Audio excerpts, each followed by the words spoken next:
जब चाहें इलेक्शन करवा लें। उन्होंने कहा कि अजमल कसाब का पता साबिक वजीर आजम पाकिस्तान नवाज शरीफ ने दिया। शेख रशीद अहमद लाहौर में प्रेस कॉन्फ्रेंस कर रहे थे। उन्होंने कहा कि ये वजीर आजम का इख्तियार है और वो जब चाहे ये बात कर सकते हैं। वजीर आजम को इख्तियार है जी, वजीर आजम को ये कानूनी इख्तियार हासिल है कि जब वो चाहे इलेक्शन कराए, 3 साल के बाद कराए या 5 साल के बाद कराए। अगर 5 के बाद 3 साल में ही हो जाए 5 की बजाय, या 4 साल में हो जाए, तो कोई क़यामत नहीं आ जाएगी। कि इसमें कोई शक नहीं है कि पाकिस्तान फौज मौजूदा हुकूमत के साथ शाना बेशाना खड़ी है। आजम सवाती के एक छोटे से मसले पे उसने रिजाइन दिया है, तो बजाय उसको क्रेडिट देने के यार उसकी इस तरह तज़ीफ तो न करें। अजमल कसाब का एड्रेस नवाज शरीफ साहब ने बताया कि जाओ वहां जाके इंटरव्यू करो। वजीर आजम को इख्तियार है 3 साल बाद इलेक्शन कराएं या 6 महीने बाद। इलेक्शन जल्द कराने से कयामत नहीं आ जाएगी। वजीर रेलवे शेख रशीद अहमद का कहना है कि फौज मौजूदा हुकूमत के साथ है, अदलिया आइन की हुक्मरानी के लिए खड़ी है। तहरीक इंसाफ वाले अगर किसी मसले में मुलव्वस हों तो डबल सजा मिलनी चाहिए। आजम सवाती के मामले पर उन्होंने कहा कि आजम सवाती ने छोटे से मसले पर इस्तीफा दिया, उन्हें जो है वो इस्तीफा दिया है तो वो छोटा सा मसला था। उन्होंने मजीद कहा कि नवाज शरीफ ने अजमल कसाब का पता दिया, जिससे जो है वो पाकिस्तान की हर्जा सराई हुई। इसी पर बात करेंगे senior anchor person, senior analyst Iftikhar Chaudhry. Iftikhar sahab हमारे साथ मौजूद हैं, बहुत शुक्रिया सर 24 न्यूज़ को वक्त देने का।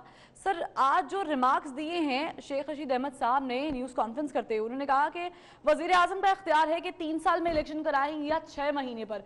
इस पर सबसे पहले आपका कॉमेंट जानना चाहेंगे। किस कानून के तहत ये उन्होंने कहा? कॉन्स्टिट्यूशन का कौन सा आर्टिकल उन्होंने बताया?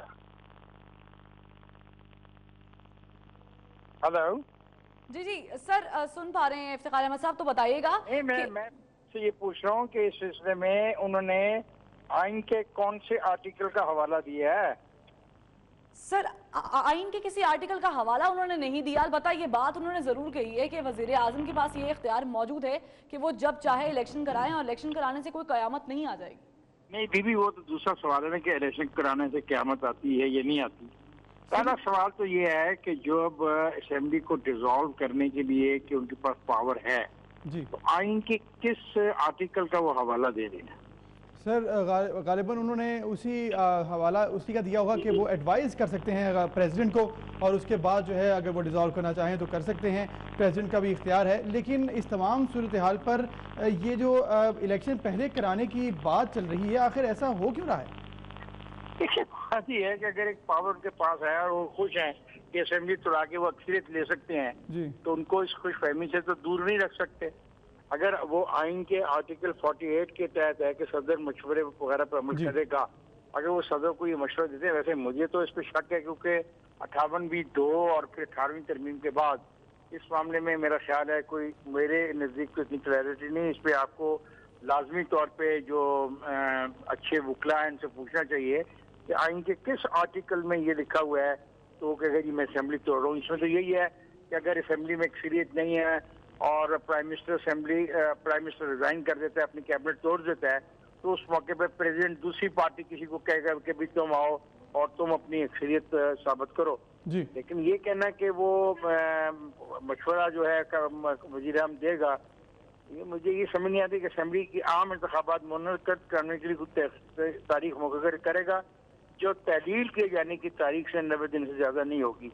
ये एक है अलबत्ता, लेकिन ये उस जमाने में है कि जब सदर के पास पावर की बात जी जी, तो सदर ऐसे हालात कौन से पैदा हो गए जिसपे वो ये कहना चाह रहे हैं? वो इसलिए कहना चाह रहा है कि उसके पास मेजॉरिटी नहीं है असेंबलियों में जी, और वो मुश्किलात का सामना, मसलन ये आप देख लें, ये सूबा बनाने की बात है। सूबा बनाने के मामले में जब तक पाकिस्तान पीपल्स पार्टी और पाकिस्तान मुस्लिम लीग नवाज उसकी सपोर्ट नहीं करती पंजाब की असेंबली में, तो पंजाब असेंबली से भी ये रेजोल्यूशन आगे नहीं जा सकता। फिर ये रेजोल्यूशन जाएगा कौमी असेंबली में and then it will go to the senate, फिर जाके सूबे का फैसला होगा। ये कानून में और आइन में लिखा हुआ है। उसको इस मामले में दिक्कत आ रही है। उसका ये ख्याल है कि 2 साल के बाद हालात कुछ इतने अच्छे हो जाएंगे इक़्तिसादी तौर पर पाकिस्तान के कि वो इलेक्शन में जा सकते हैं। ये है उनकी एक सोच और एक फलसफा जो इस चीज के पीछे काम कर रहे हैं। लेकिन अगर हम अगले 2 साल तक ही बहस करते रहे कि इलेक्शन कब होंगे, इलेक्शन कब होंगे, इलेक्शन कब होंगे, तो मेरा ख्याल है कोई हम खिदमत नहीं कर रहे अवाम की। ये एक ऐसी डिबेट है जिसका एंड कोई नहीं होना। अगर इलेक्शन होने हैं तो हो जाएंगे जी। उसको इस पे हमें हासिल कुछ नहीं होना। और वो और अगला सवाल क्या था आपने कहा, शेख साहब ने कहा है कि कयामत नहीं आ जाएगी अगर इलेक्शन हो जाएंगे तो। नहीं, क्यामत नहीं आएगी। इलेक्शन तो इलेक्शन होता है, इलेक्शन क्यामत तो नहीं होती ना। वही क्यामत तो उसके लिए होती है जो हार जाएगा उसके लिए क्यामत होगी, जो जीत जाएगा उसके लिए तो क्यामत नहीं होगी ना। और तीसरी बात, और सर इफ्तिखार साहब ये भी उन्होंने कहा कि जो फौज है वो बिल्कुल साथ खड़ी है स्टेट गवर्नमेंट के, तो ये क्या पॉजिटिव होगा? बहुत गैर जिम्मेदाराना रवैया है।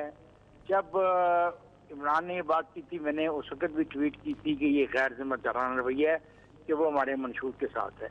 उसके बाद ISPR के जो तर्जुमान ने वादे तौर पे कहा कि साफ ज़ाहिर है कि जी वो एक इलेक्टेड हुकूमत के साथ हैं। वो इलेक्टेड हुकूमत मियां नवाज शरीफ की हो, वो इलेक्टेड हुकूमत आमना से चट्टे की हो, वो इलेक्टेड हुकूमत शेख रशीद की हो, the arm forces will support that constitution government. जो भी कानून के तहत और आइन के ताबे हुकूमत बनेगी तो अफवाज पाकिस्तान उसको सपोर्ट करेंगी। और ये कहना है कि A और B को ये बहुत जुल्म कर रहे हैं फौज के साथ ये लोग, और ये फौज को बिला वजह घसीटना चाहते हैं एक ऐसी डिबेट में जो गैर मुनासिब है। और मैं इसको बिल्कुल गैर मुनासिब डिबेट समझता हूँ। ठीक है, बहुत शुक्रिया, आपने हमें अपनी राय से आगाह किया इफ्तिखार अहमद।